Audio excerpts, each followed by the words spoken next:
Yes, reka twongere tubifurize amahoro n'imigisha, reka twongere tubifurize kumerwa neza nshuti bavandimwe muryango mugari wa TV Duniani Kote.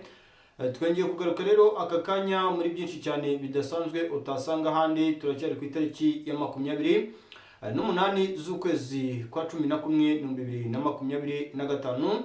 Tugarukanye icyitwa updates, tugarukanye icyitwa makuru adasanzwe utasanga ahandi uretse hano kuri TV Duniani Kote. Ni byinshi rero biba biri kuvugwa ndetse kandi ni byinshi biba biri kugenda bigarukaho ku isi, ariko cyane twebwe twibanda mu karere ka Afurika y'Iburasirazuba, tukibanda ku butaka bwa Kongo ndetse kandi no ku butaka bw'igihugu cy'u Burundi, tukabihuzahuza tukamenya uko situation ihagaze. Ni mu gihe kandi imbere na mbere tubanza gusuza abakunzi bacu badukurikirana bari mu gihugu cy'u Rwanda, amajyepfo, amajyaruguru, iburengerazuba, iburasirazuba bwaryo. Twongeye kubifuriza kumerwa neza, amahoro n'imigisha bikomoka kuri Nyagasani bigumane namwe. Turabakunda cyane, niyo mpamvu tuba twigarukiye muri byinshi cyane utasanga ahandi uretse hano kuri TV Duniani Kote.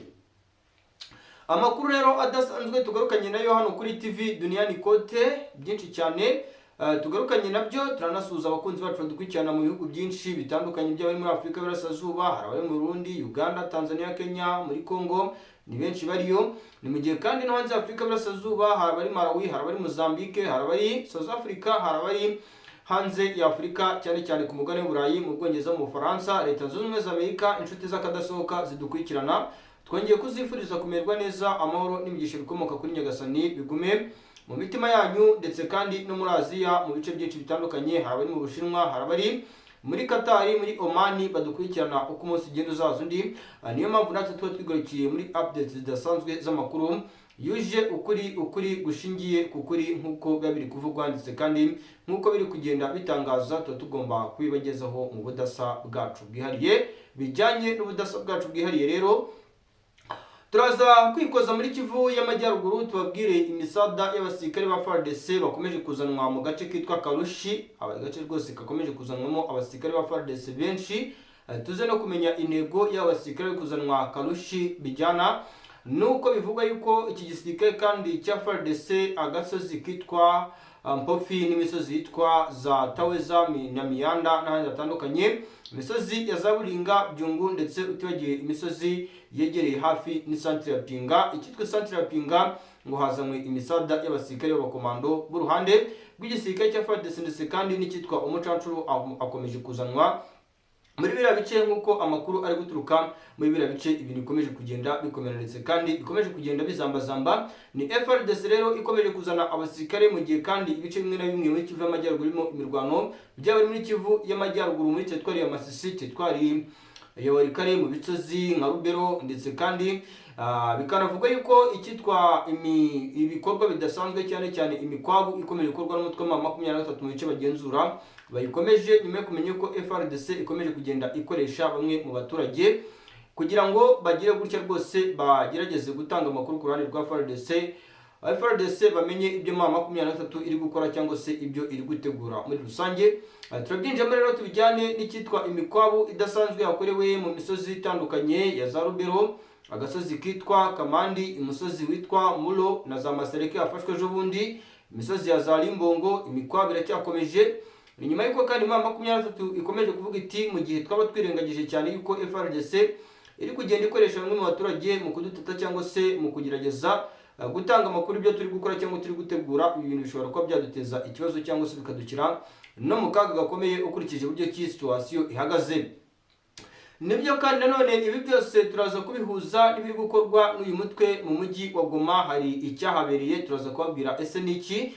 Byose rero tuvuye muri Kivu y'Amajyaruguru gatoya turinjira muri Sud Kivu, tubihuze na FDN situation yayo rwose, aho ibyayo bikomeje kuba agaterera nzamba ka nyina wa nzamba. Ni FDN rero biri kuvuga yuko aka kanya yari hawe mission yo kwinjira muri misozi ya za Shabunda, cyane cyane muri misozi ya za Lolo, mu misozi itandukanye ya za Ruwelela, hariya mu marembo ya Shabunda. Ariko nyuma yuko ngo abarundi bakubitiwe ahitwa za Limba, bagakubitirwa ahitwa za mu misozi ya za Nkoba, hariya mu marembo y'umujyi wa Shabunda.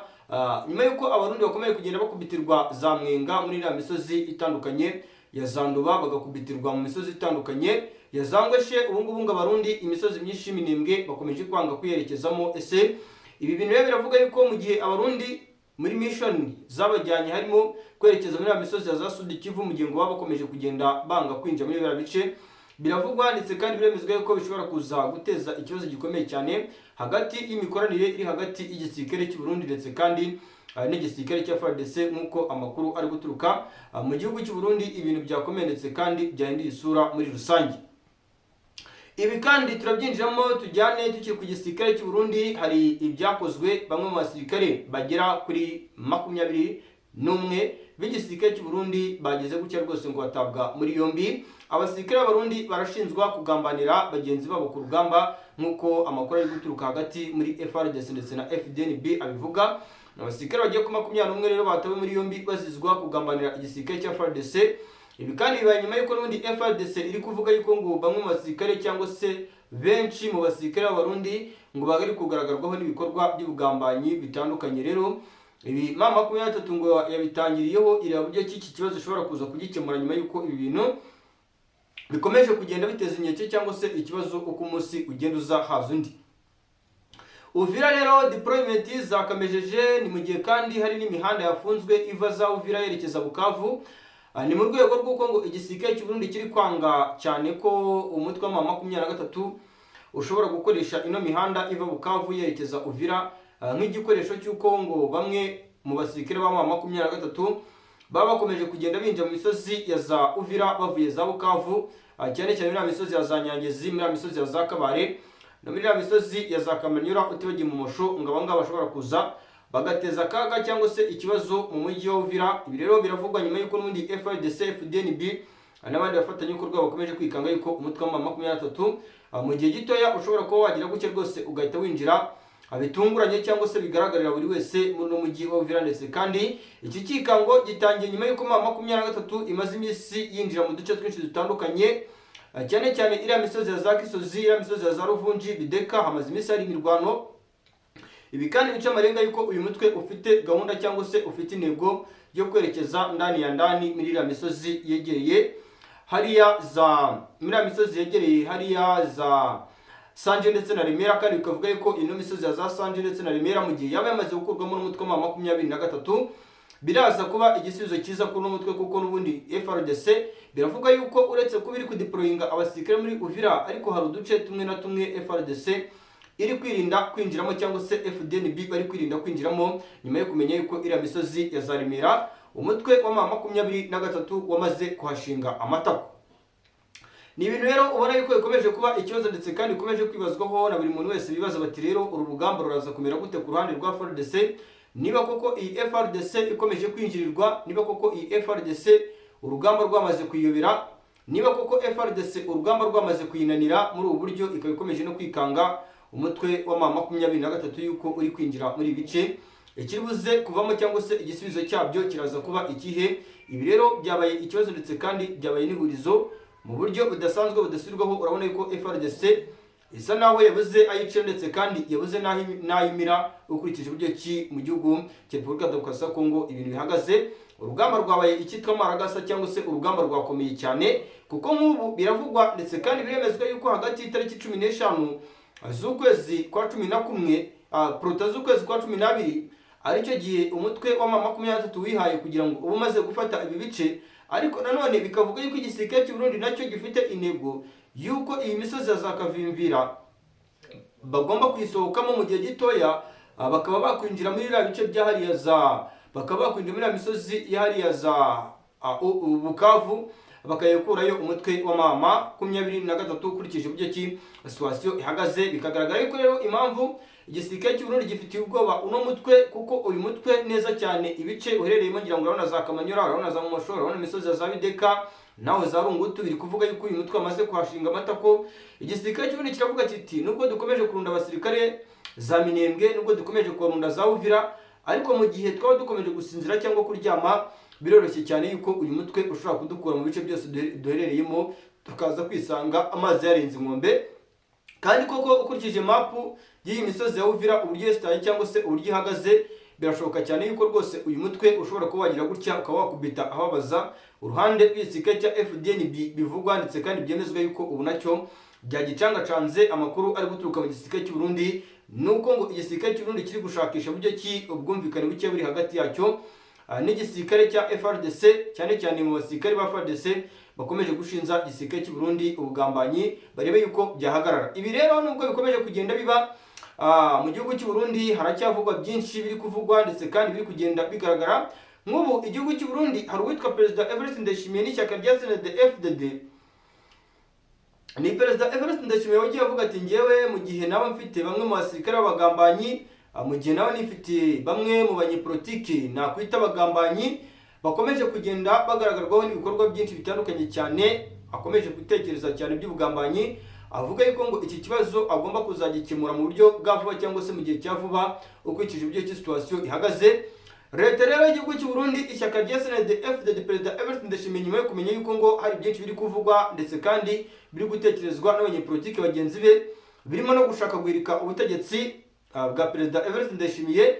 Hari zimwe mu ngamba rero Perezida Evariste Ndayishimiye bivuga yuko yagarukanye kandi zidasanzwe zinakakaye, bivuga yuko bamwe mu banyepolitiki batandukanye b'igihugu cy'u Burundi bakomeje no gukuramo akabo karenge bandika amabaruwa asezera akazi, nyuma yuko mu gihugu cy'u Burundi ibintu bikomeje kugenda bikomeje kandi bikomeje kugenda bizambazamba.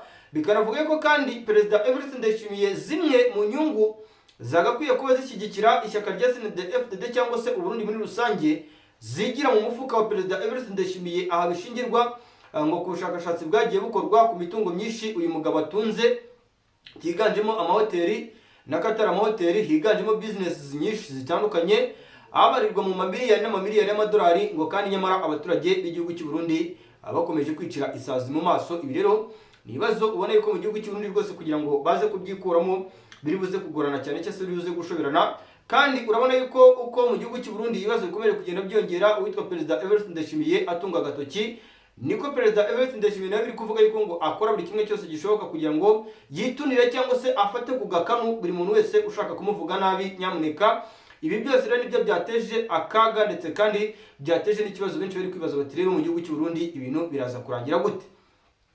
Abaturage batuye mu misozi ya za Kirundo, abaturage batuye za Cankuzo, za Ruyigi, mu ntara nyinshi zitandukanye ntajya kurondora hariya za Makamba, abenshi muri bo bari kuvuga bati twebwe Perezida Evariste Ndayishimiye akimara gufata ubutegetsi bw'igihugu cy'u Burundi yatwijeje yuko azadukiza ubukene, atwizeza yuko ubushomeri buri mu rubyiruko buzahagarara, ariko twebwe dukomeje gutegereza iterambere. Uyu Perezida Evariste Ndayishimiye yavuze yuko agiye kuduhereza amaso agahera mu kirere. Ibi rero nibyo biri kuvuga yuko mu gihugu ibintu bikomeje kuzamba ndetse kandi bikomeje guhindura isura ku butaka bw'igihugu cy'u Burundi.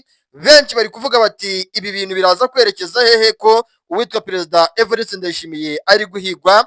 Nyamuneka ni Perezida Evariste Ndayishimiye biri kuvuga yuko uko umunsi ugenda uzahaza undi ari kwihisha cyane, ndetse kandi bikavuga yuko n'ibice byinshi ari kugenda agaragaramo ngo ari gutanga disikuru zidasanzwe ziri guca amarenga yuko ibintu mu gihugu cy'u Burundi bitameze neza cyangwa se umutekano utizewe neza ijana ku ijana, bijyana n'uko kandi mu minsi ishize abanyepolitike benshi ndetse kandi n'inzego z'umutekano zagiye zitabwa muri yombi.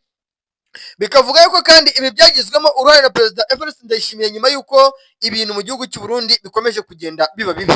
Utera biraba bibi gute? Turabigarukamo mu gihugu cy'u Burundi, tubabwire ibiri kubera Bujumbura, tubabwire ibiri kubera mu bice bya za Rumonge, tubabwire ibiri kubera za Ruyigi, tubabwire ibiri kubera za Makamba, tubabwire mu duce twinshi dutandukanye. Hari byinshi biri kugenda bihavuga ndetse kandi byinshi biri kugenda bigaragara. Benshi bavuga bati se ibi bintu biraza kurangira gute ko ibintu bikomeje kugenda bihindura isura ku butaka bwa Repubulika Demokarasi ya Kongo. Rero uwitwa Mutamba ufunze yashyize ahagaragara ibaruwa ifunguye igenewe abanyekongo. Nyamuneka ibi byose rero biri kugenda biba ikibazo gikomeye cyane nyuma yuko n'ubundi uruhande rwo ku butaka bwa Repubulika Demokarasi ya Kongo ubona yuko intambara ikomeje kugenda igaragaramo, ikomeje kugenda iba ikibazo gikomeye cyane ndetse kandi ikanahindura isura. Benshi bavuga yuko ndetse nta n'iherezo ifite ukurikije buryo ki uko umunsi ugenda uzaza undi intambara yo ku butaka bwa Repubulika Iharanira Demokarasi ya Kongo ikomeje kugenda ikaza ubukana cyangwa se yongera ingufu cyane ku ruhande rw'igisirikare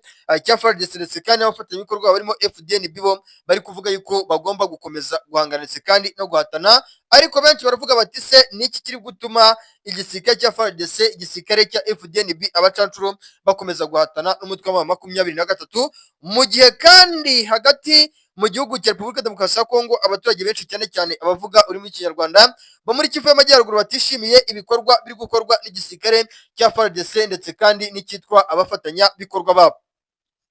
Tanzania, umunyamabanga mukuru wungirije wa Chadema yafashwe mu gihe hashakishwaga abandi 9. Nyamuneka Repubulika Demokarasi ya Kongo n'u Rwanda vuba bigiye gusinya amasezerano y'amahoro. Nyamuneka Kisekedi yagize icyo bivugaho, turaza kubigarukaho tuze kubabwira uko bihagaze.